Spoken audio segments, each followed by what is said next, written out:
নমস্কার বন্ধুরা, আমার চ্যানেলে আপনাদের স্বাগত জানাই। আজকে আমি আপনাদের বানিয়ে দেখাবো রথযাত্রার উপলক্ষে জিলিপি। তার জন্য আমি না বেকিং সোডা, বেকিং পাউডার, চালের গুঁড়ি ছাড়াই মুচমুচে আর রসালো হবে। প্রথমে আমি 2 বাটি ময়দা নিয়ে নিলাম, সামান্য একটুখানি নুন দিলাম, আর আমি ইনো দিলাম, 1 প্যাকেট ইনো দিলাম, আর 2 চামচ ঘি দিয়ে দিচ্ছি। দিয়ে এবার ওটাকে ভালো করে মিশিয়ে নেব।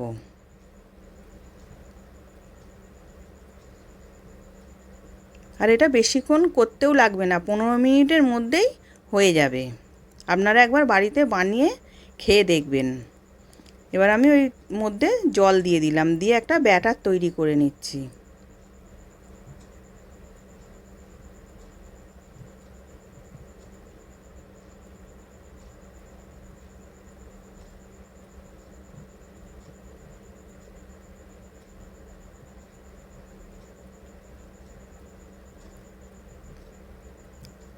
এবার ব্যাটারটা রেডি হয়ে গেছে।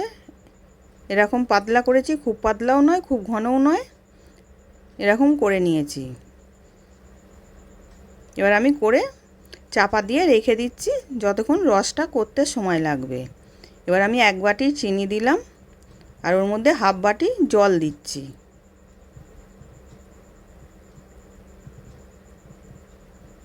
এবার চিনিটা গলে গেছে, এবার ওর মধ্যে আমি এলাচ দিলাম। আর রসটা 1 তার 2 তার হবে না, জাস্ট চ্যাটচ্যাট করবে ওরকম আমি নাবিয়ে নেব।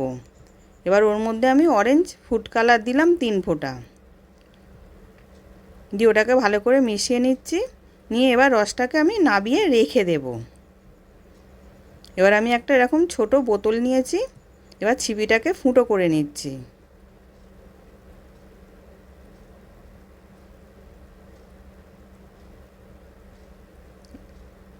এবার বোতলের মধ্যে আমি ব্যাটারটাকে ঢেলে নেব।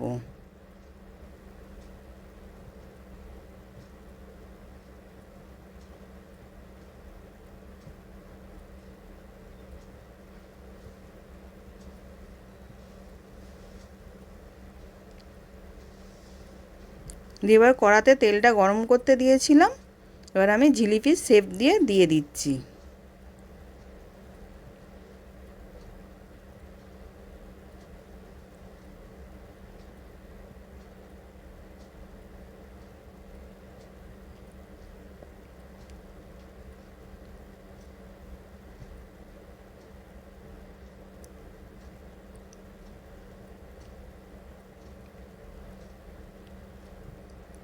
এবার আমি জিলিপিগুলো খুব মোটা করিনি, সরু করেছি। যেহেতু সরু একটা গুণ দিয়ে আমি মুখটা ফুটো করে নিয়েছি বোতলের ছিপির, ওই জন্য সরু সরু জিলিপিগুলো করেছি।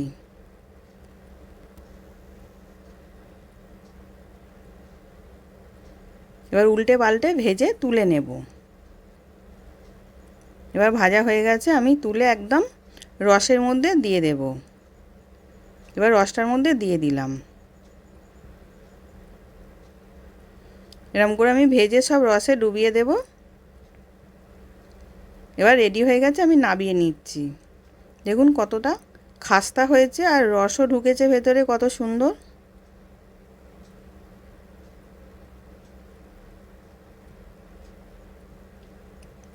নতুন নতুন রেসিপি দেখতে লাইক দিয়ে ফলো করে রাখো।